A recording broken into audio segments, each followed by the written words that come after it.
Отже, особливості при паруванні каріозних порожнин 1, 2 та 5 класу за Блеком. Одразу хочу наголосити на тому, що ці принципи є справедливими виключно для того, щоб потім ці порожнини були запломбовані такими матеріалами, як цементи і амальгама. Чому?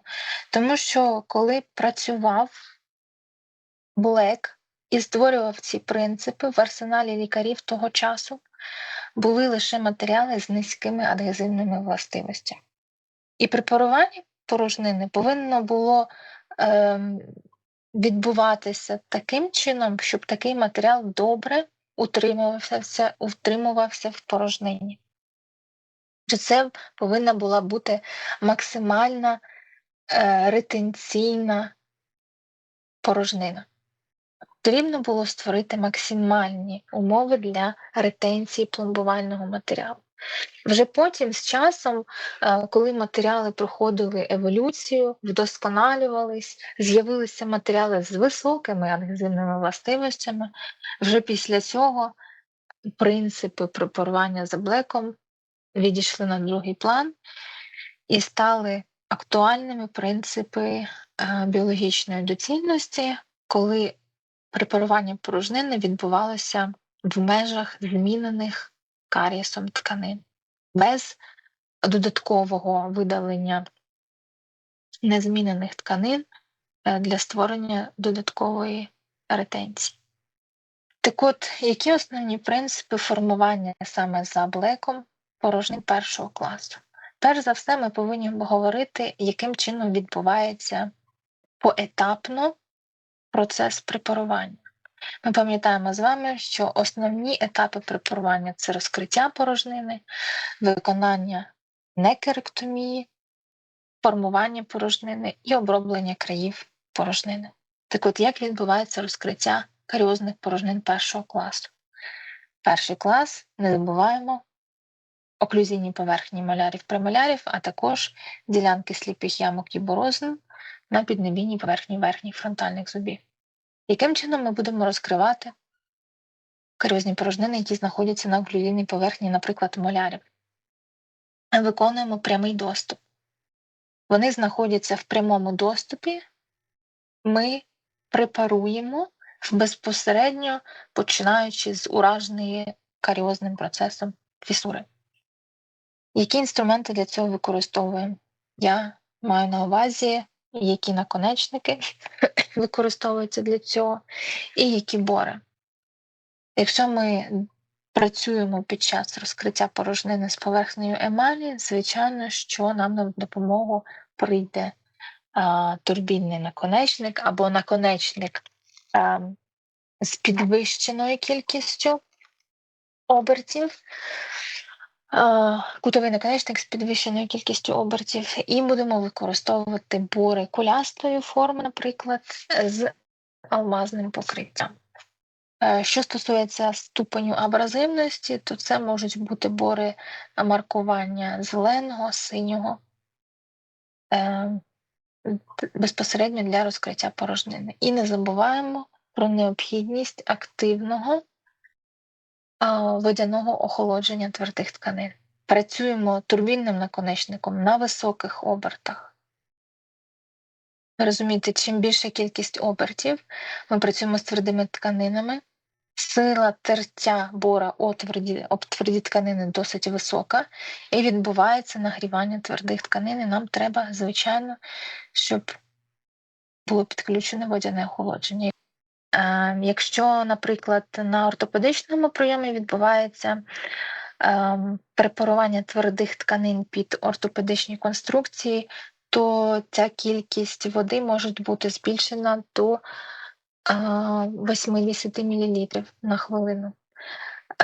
Чому ці цифрові показники не так відомі? Тому що найчастіше на установці, коли лікар регулює кількість води, яка виділяється з наконечника, то на самій установці воно не показано в мілілітрах, а там є шкала, наприклад, 1, 2, 3, 4, 5, і ви встановлюєте інтенсивність за цифровими кодуваннями.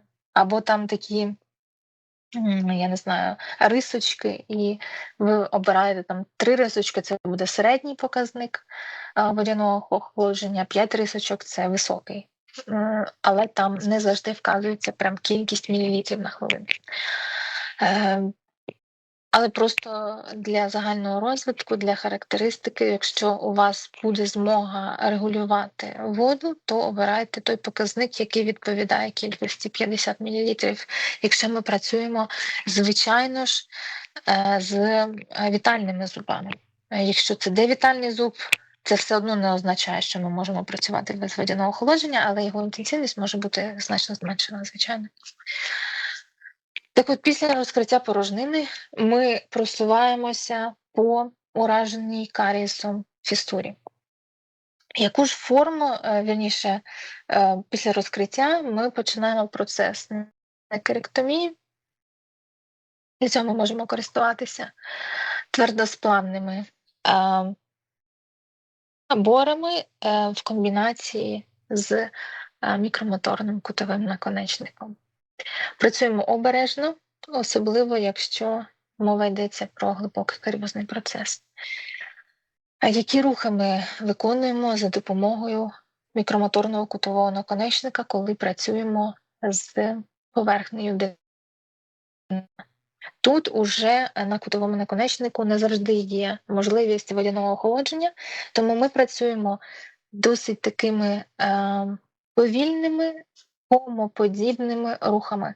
Ми майже не натискаємо на поверхню дентину, особливо якщо він уже є не дуже розм'якшеним. Якщо основну частину розм'якшеного дентина ми видалили, ми працюємо не сильно натискаючи набор, комоподібними, короткими, проривчастими рухами. Таким чином, зуб не встигає нагріватися, ми виконуємо профілактику термічного некрозу твердих тканин.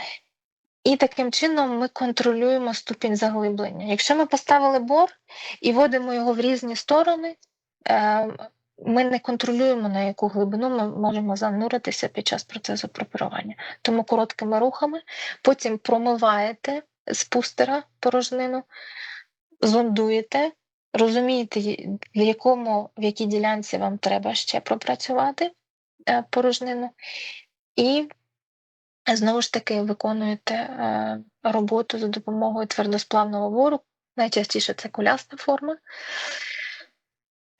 і в подальшому виконуєте препарування. На зображенні представлений інструмент екскаватор. Ми екскавуємо, видаляємо розм'якшений дентин з порожнини. Якщо ми відкрили порожнину і бачимо, що вона заповнена великою кількістю розм'якшеного дентину, ми розуміємо, що ми можемо його видалити просто гострим інструментом ложкоподібної форми, яким і є, власне, екскаватор. Ми обережно видаляємо весь дентин, який ми можемо механічно, вручну інструментом видалити. Той дентин, який є все одно розм'якшеним, демінералізованим, пігментованим, який ми вже не можемо видалити за допомогою ручного інструмента, ми потім переходимо до роботи з мікромоторним кутовим наконечником і твердосплавними борами. Ось для чого треба використовувати екскаватор. Якщо ви бачите, що ви спочатку можете пропрацювати екскаватором, будь ласка, зробіть це. Повторююсь, це важливо, особливо при глибоких каріозних ураженнях, коли існує вірогідність розкриття пульпової камери під час препарування. Треба працювати максимально обережно і контролювати ступінь заглиблення під час препарування. Після того, як було проведено процес некеректомії, видалення всіх розм'якшених тканин, проконтролювати цей процес ви можете за допомогою зондування. Якщо ви зондуєте і зонд спокійно ковзає по поверхні дентину, дентин є щільним, це значить, що препарування виконано якісно. Приступаємо до третього етапу – це формування порожнини. Яким чином ми будемо формувати порожнини першого класу? Порожнини ми формуємо ящикоподібної форми. Що це значить? Це значить, що в порожнині повинно бути пласке дно і одвісні стінки, які утворюють з дном кут у 90 градусів. Згідно з постулатами Блека, для порожнин першого класу ми створюємо класичну ящикоподібну форму. Ну, ви розумієте, форма коробки, стінки, дно і ще одна стінка. Ось таку форму в поперечному розрізі з такої форми повинна набути порожнина першого класу. Де в даному випадку, якщо ми дивимося на, бачите, моляр, була відпрепарована порожнина першого класу, де буде дно порожнини? Дно порожнини завжди обернено в сторону пульпи. Отже, з цифрою 5, оце що позначено блакитним кольором, це буде дно порожнини першого класу. І ось це бежевого кольору, рожевого кольору і більш такого синьоватого кольору Тіфані, бо кольор морської хвилі – це будуть стінки зуба. Це буде одна із контактних поверхонь, це буде язикова поверхня, це буде щокова поверхня. Сама по собі конфігурація порожнини, вона може мати різну форму. Вона може бути різної форми, вона може мати хрестоподібну форму, в залежності від конфігурації фісури, яка знаходиться на тому чи іншому жевальному зубі. Вона може бути просто овальною, вона може мати форму ластівчиного хвоста, більш таку трикутну форму.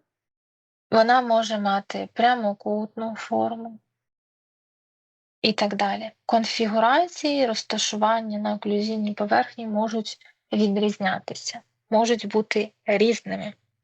Що стосується конфігурації створення порожнин першого класу на поверхні премолярів, вони є ідентичними з правилами для першого класу. Ми працюємо в межах ураженої фісури і створюємо ящикоподібну форму. Яким чином ми досягаємо такої ящикоподібної форми? На цьому етапі, на етапі формування порожнини, ми можемо використовувати також мікромоторний кутовий наконечник, але форма бора буде вже не куляста, не сферична, не округла, тому що нам треба досягти прямого кута між дном та стінками. Для цього ми будемо використовувати фісурні бори, бори конічної форми або навіть зворотно-конусної форми. Саме бори зворотно-конусної форми, бачите, така ніби форма трапеції, завдяки борам такої форми ми можемо максимально досягти плаского дна під час препарування. Ну і потім стінки і сама конфігурація порожнини може створюватися за допомогою борів більш прямої циліндричної форми. І що стосується етапу номер 4, це оформлення країв емалі. Ми створюємо на поверхні емалі кут у 45 градусів, так званий фальц, для того, щоб матеріал ніби трохи перекривав поверхню емалі і утворювалась додаткова поверхня для матеріалу на поверхні зуба, знову ж таки для кращої ретенції. Інколи за допомогою бора колесоподібної форми на стінках порожнини створювались додаткові заглиблення, які називаються ретенційними пунктами.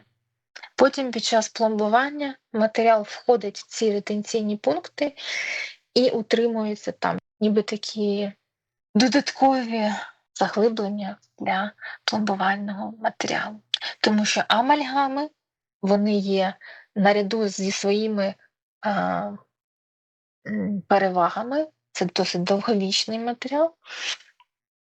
Їх основним недоліком все ж таки є недостатня ретенція на зубі, що стосується також і цементних матеріалів.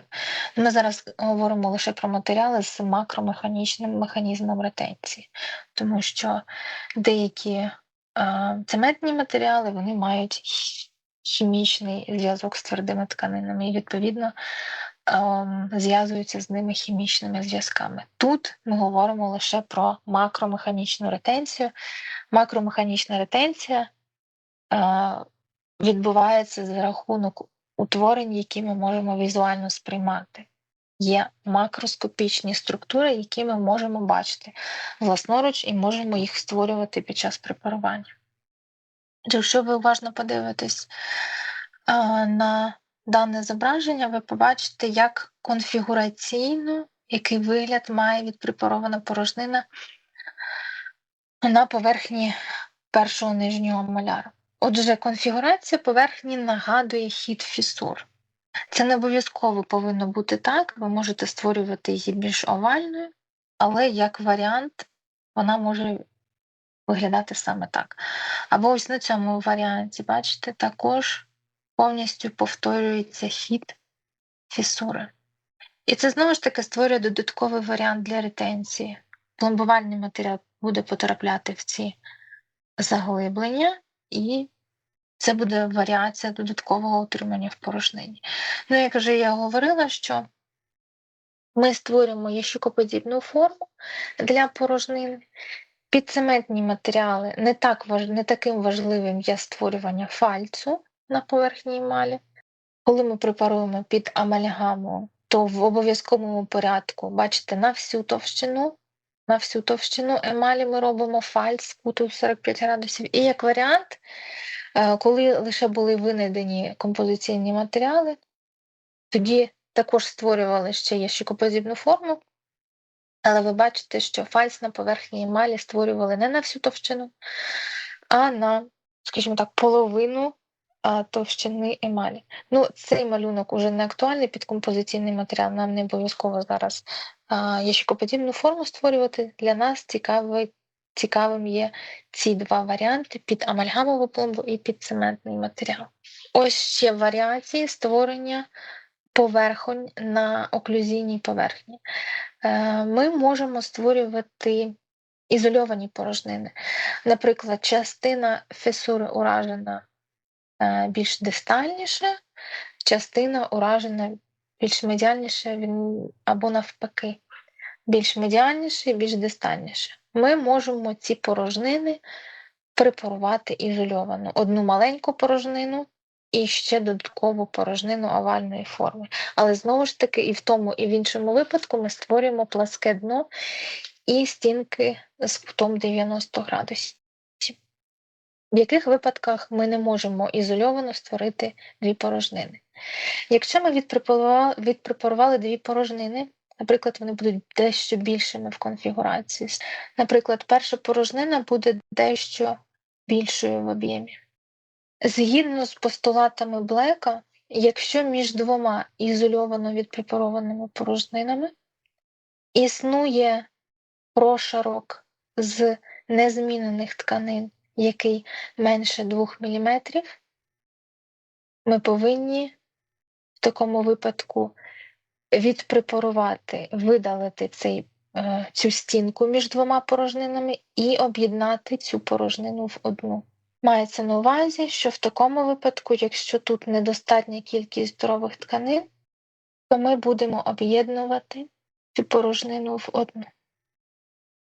З чим це пов'язано? Це пов'язано з тим, що якщо здорових тканин між двома ізольованими порожнинами недостатньо, коли ми поставимо пломбу, на зуб буде діяти жувальне навантаження, і існує вірогідність, що в цій частині, де недостатня товщина твердих тканин, буде виникати додаткове напруження, і по цим стінкам можуть піти тріщини, вони можуть зламатися і так далі, може відколотися емаль, тому бажано для профілактики цього порожнин в даній ділянці об'єднувати. Це стосується не лише оклюзійної поверхні, це стосується усіх класів Блека. Якщо є дві ізольовані порожнини і товщина між ними менше 2 мм, ми їх об'єднуємо в одну. Ви пам'ятаєте, що у малярів, наприклад, на нижніх зубах, на вестибулярних поверхнях є сліпі ямки. І в тих випадках, коли уражена карієсом як оклюзійна поверхня, так і сліпа ямка на вестибулярній поверхні, і між ними буде менша кількість здорових тканин, ніж 2 мм, такі порожнини треба буде об'єднати в одну. Це буде справедливим і для верхніх малярів, звичайно ж. Що стосується каріозних порожнин другого класу, яким чином ми будемо їх препарувати? Нагадаю вам, що до другого класу відносяться каріозні порожнини, які розташовуються на контактних поверхнях малярів і премолярів. Основна відмінність препарування таких порожнин складається в тому, що ми можемо виконати прямий доступ до порожнини лише в тому випадку, коли є відсутнім сусідній зуб. Тоді ми виконуємо прямий доступ. Ми безпосередньо візуально можемо спостерігати дану порожнину і, виконуючи доступ до контактної поверхні, ми будемо тримати бор перпендикулярно до поверхні апроксимальної і виконувати препарування при прямому доступі. Якщо ж присутній сусідній зуб, то прямого доступу ми, звичайно, виконати не можемо, і в такому випадку ми виконуємо доступ до апроксимальної поверхні зі сторони жувальної поверхні. Ми виконуємо доступ зі сторони жувальної поверхні. І таким чином препарування каріозних порожнин заблеком другий клас характеризується утворенням двох відпрепарованих порожнин. Одна з них буде основною і буде розташовуватися на проксимальній поверхні, інша буде додатковою і буде розташовуватися на оклюзійній поверхні. Як до основної, так і додаткової порожнини є певні вимоги, яких треба дотримуватися. Основні вимоги, звичайно, що дно повинно бути пласким, стінки одвісними утворювати з дном кут у 90 градусів. До основної порожнини, в принципі, це і всі вимоги, які ми можемо сказати. А от до додаткової порожнини є ще ряд вимог. Значить, що стосується ширини даної порожнини, вона повинна бути такої ж ширини, як і основна порожнина. Ви бачите, що тут ширина цієї порожнини відповідає ширині цій порожнині. Вона, звичайно, може відповідати ширини основної порожнини в місцях, де основна порожнина переходить в додаткову. І потім вона, в принципі, може дещо звужуватися. Це нормально. Але в самому місці переходу вона повинна максимально наближатися до ширини основної порожнини. При цьому основна порожнина вона може мати певну таку конвергенцію стінок. Отже, приясена стінка, ширина в приясеній ділянці може бути більшою, ніж ширина вище екватора. Може бути, повторюсь, така певна дивергентна форма. І потім переходить вона у додатковий майданчик на оклюзійну поверхню. Що стосується глибини додаткової порожнини, якщо при цьому фісури на оклюзійній поверхні не уражені каріозним процесом, то додатковий майданчик повинен мати глибину приблизно на 1,5-2 мм нижче емалово-дентинного з'єднання.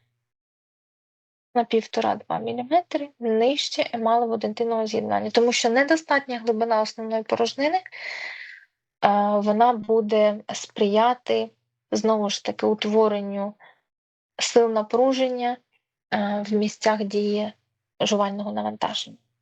Що стосується довжини додаткового майданчика, то він повинен доходити або займати 2/3 від довжини коронкової частини зуба.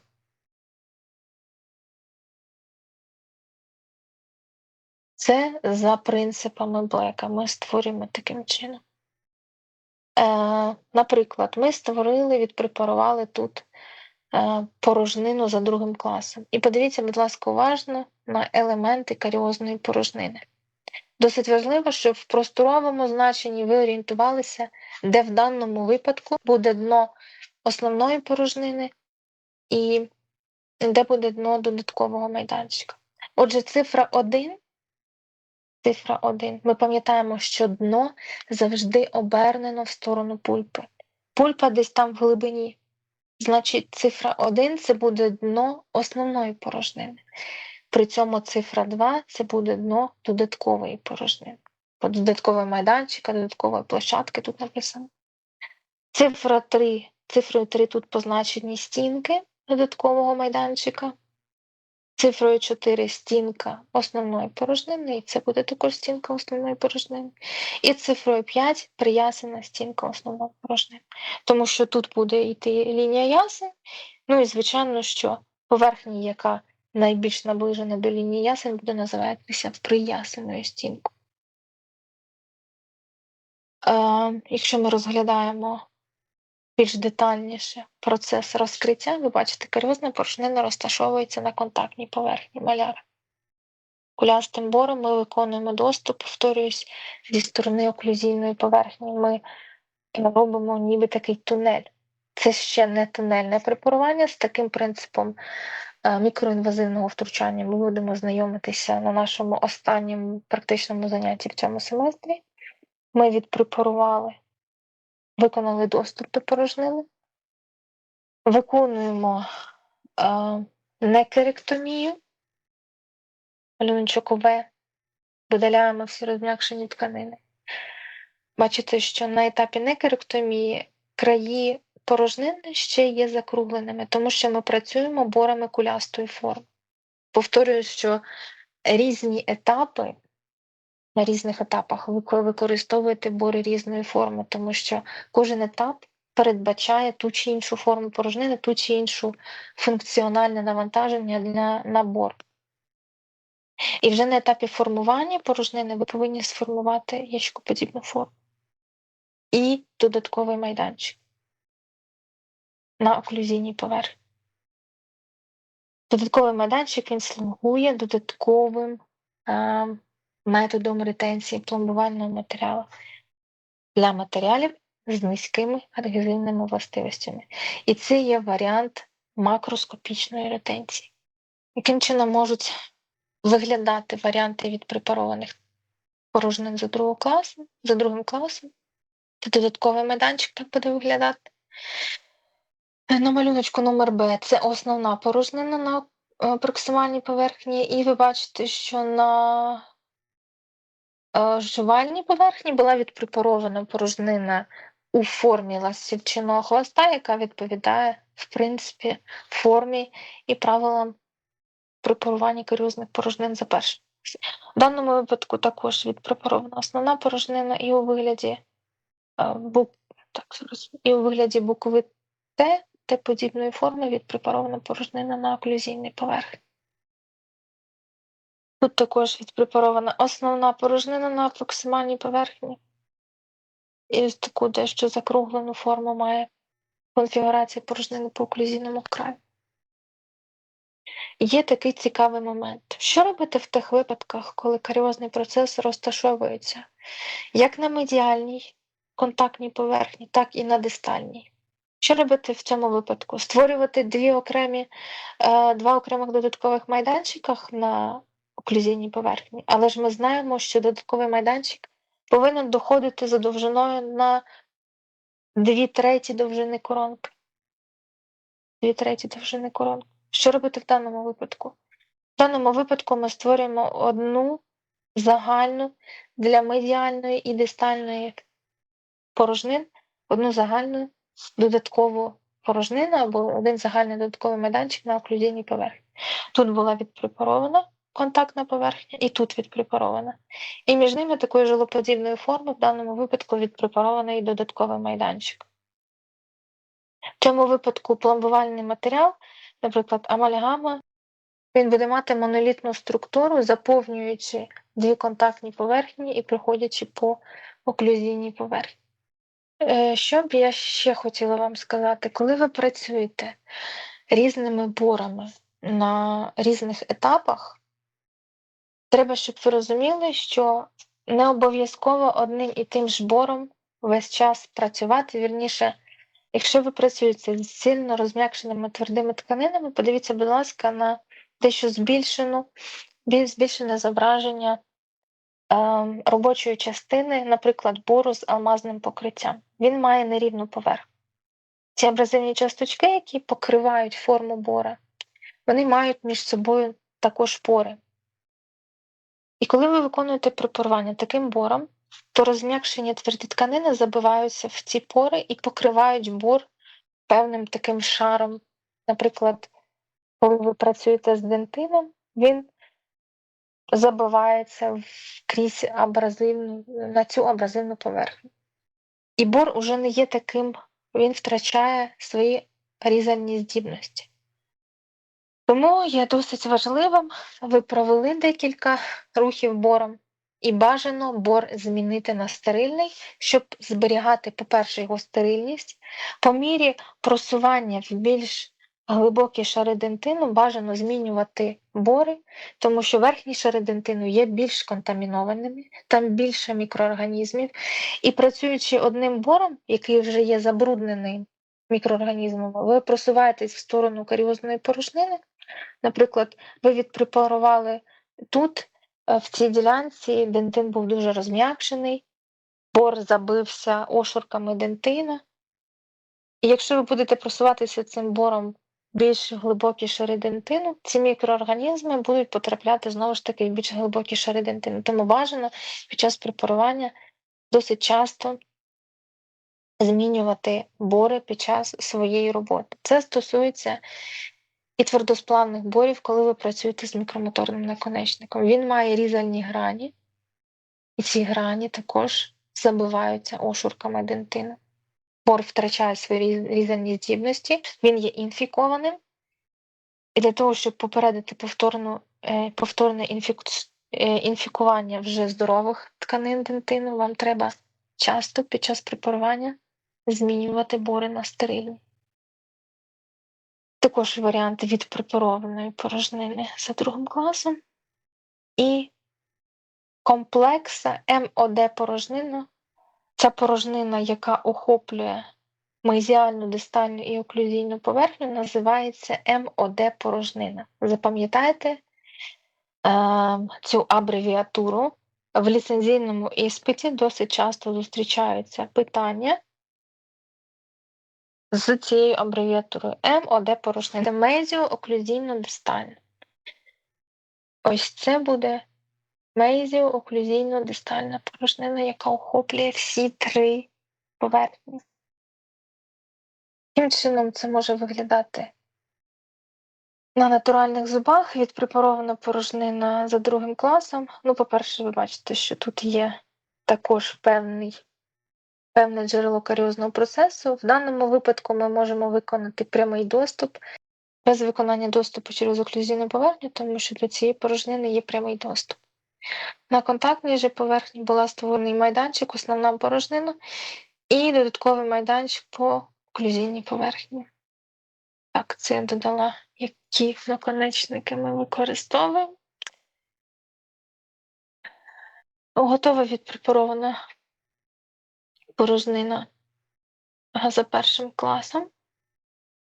Тут я зауважила на те, що зверніть увагу на те, яким був зуб до виконання препарування. Досить незначний вхідний отвір, незначний дефект в емалі, але ми бачимо, що крізь емаль вже просвічується змінений в кольорі дентин. І після остаточного препарування каріозна порожнина набула такої конфігурації. Варіація МОД порожнини, але я хочу вам сказати, що тут не є класичний варіант препарування за блеком. Тут є скруглені форми для порожнини, але тим не менш, ви бачите, що була уражена каріозним процесом. І мезіальна, і дистальна поверхня зубів, і заходить на оральну і на вестибулярну сторону. Тому довелося відпрепарувати майже всі поверхні, які знаходяться на зубі. Тут також була відпрепарована порожнина за другим класом. Ви бачите, яка вона об'ємна. Це на початку, це в кінці препарування. І ви бачите, що є ще одна ізольована відпрепарована порожнина. Вони не об'єднані в одну, тому що тут товщина здорових тканин, а між ними більша за 2 мм. Тут також відпрепарована, ще недостатньо відпрепарована порожнина другого класу і створений додатковий майданчик на оклюзійній поверхні. Тут також основна порожнина і такої певної ромбоподібної форми створено порожнину на оклюзійній поверхні. Ви бачите сліпі ямки в борозні, яка розділяє піднебійні горбики. Є також каріозне ураження.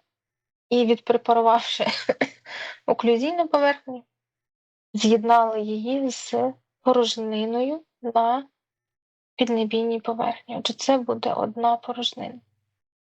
Повторюсь, тут не видно ящикоподібної форми, це, скоріш за все, було виконане препарування не класично за блеком, але варіація утворення однієї порожнини, об'єднання відпрепарованої сліпої ямки з препаруванням оклюзійної поверхні тут є справедливим. І ви бачите, що в межах туберкулем корабелі є борозна, який також може відбуватися утворення каріозного процесу. Варіант відпрепарованої порожнини, другий клас. Бачите, наскільки глибоким є дно порожнини, вже щось там просвічується. І створена форма ластівчиного хвоста на оклюзійній поверхні. На минулому занятті ми також акцентували увагу на тому, що діагностика карієсу за другим класом на оклюзійних поверхнях малярів і премалярів іноді може бути затрудненою внаслідок того, що у нас немає хорошого візуального доступу до цих порожнин. Пацієнт може досить довгий час не виказувати ніяких скарг, колір емалі і дентину може бути довгий час незміненим, але, подивіться, ми бачимо, що структура емалі, її цілісність на оклюзійній поверхні не порушена, але ми бачимо, що крізь емаль просвічується, вірніше, в цих ділянках емаль змінена в кольорі, нібито. Насправді вона не змінена в кольорі, а це просвічується вже пігментований дентин зі сторони оклюзійних поверхонь. Було проведено рентгенологічне дослідження, виставлений діагноз каріозних уражень на проксимальних поверхнях і довелося виконувати препарування з подальшим пломбуванням даних порожнин. Каріозні порожнини за 5 класом. Нагадую вам, що це порожнини в пришийкових ділянках. Локалізація каріозних порожнин 5 класу – це пришийкова ділянка усіх груп зубів. Ви розумієте з точки зору анатомічної будови, що товщина емалі в пришийковій ділянці є найменшою. І, відповідно, каріозні порожнини, які виникають в даній ділянці, вони досить швидко можуть бути ускладненими запаленням нерва. Отже, такі каріозні порожнини, тут є тонка грань між середнім карієсом і глибоким, і між глибоким карієсом і ураженням уже тканин пульпи. Тому бажано такі каріозні порожнини виявляти і лікувати на ранніх етапах їх розвитку.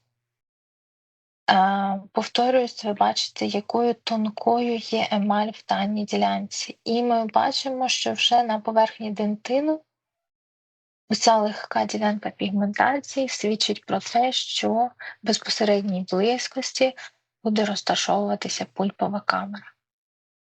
Інше препарування таких порожнин досить часто викликають болісні відчуття у пацієнтів і необхідне не у 100% випадків, але досить часто необхідне проведення знеболення для лікування карієсу каріозних порожнин за 5 класом. Які ж основні принципи препарування за блеком ми можемо сказати? Ну, по-перше, це форма порожнини, конфігурація порожнини. Вона створюється округлої, овальної або підковоподібної форми, ниркоподібної, бобоподібної, як завгодно ви можете назвати, але форма її є округлою, якщо ми говоримо про зовнішній контур порожнини. Виконуємо препарування досить обережно, повторюючи, тримаючи, вірніше знаючи про те, наскільки близько розташовується пульпова камера, виконуємо етапи некеректомії проривчастими короткими рухами, знову ж таки, для профілактики термічного ураження, термічного некрозу твердих тканин зубів. Що стосується стінок порожнини, то так, бажано, щоб вона мала неконвергентну форму, вірніше, вона може мати конвергентну форму, вона може мати дивергентну форму. Раніше вважалося, що еталонним є препарування каріозних порожнин за 5 класом таким чином, щоб діаметр дна порожнини був меншим за діаметр вхідного отвору. Але все ж таки для покращення ретенційних властивостей бажано, щоб навпаки діаметр дна переважав над діаметром вхідного отвору. Якщо ми будемо дивитися на порожнину зверху, наприклад, це буде діаметр дна порожнини, а діаметр вхідного отвору повинен бути меншим. І таким чином, коли ми будемо заповнювати порожнину пломбувальним матеріалом, за рахунок саме такої форми, бачите, матеріал буде краще утримуватися в порожнині. Отже, повторюсь, бажано, щоб діаметр дна переважав над діаметром вхідного отвору для кращої ретенції пломбувального матеріалу. Інколи на вхідному отворі також створюють додаткові ретенційні пункти для того, щоб матеріал сюди заходив і краще тримався. Це також є допустимим створення ретенційних пунктів в даній ділянці. Загалом це і всі особливості препарування. Звичайно, що дно пласке або при глибокому карієсі ми робимо навпаки дещо опуклу форму дна порожнини. Якщо нам це дозволяє клінічна ситуація. Якщо ми говоримо про середній карієс, то, звичайно, ми можемо створити пласке дно. Якщо ми говоримо про глибокий карієс, то бажано, щоб була плюс тканина тут, в ділянці дна порожнини. Зворотно-конусні бори невеликого діаметра допоможуть нам створити саме оцю різницю в діаметрі між вхідним отвором і діаметром дна. Зворотньоконусний бор буде заходити ось так, і таким чином ми якраз таки досягнемо цього ефекту. Зворотньоконусний бор невеликого діаметру допоможе нам і створити плюс тканину в центрі дна порожнини. Якщо ми будемо дивитися зверху на порожнину, то нам треба, щоб по центру, ми дивимося на дно порожнини, щоб по центру була плюс тканина. Працюючи по периферії зворотньоконусним бором, ми можемо досягти того, що у нас буде конвергентніше, це буде більш дивергентна форма. Якщо тут вхідний отвір, дивергентна форма порожнини, і по центру, якщо ми будемо працювати бором в даному напрямку, по центру у нас буде плюс тканина, і відповідно ми досягнемо того, що при глибокому карієсі, якщо, звичайно, це не некротизовані тканини, ми можемо залишити плюс тентин, і таку опуклу форму дна ми можемо досягти за допомогою того, якщо ми будемо працювати по периферії зворотньо-конусним бором. Адже зворотні конусні бори є досить ефективними при створенні при препаруванні каріозних порожнин 5 класу. Повторюсь, що це є доречним для препарування порожнин 5 класу абсолютно на всіх групах зубів.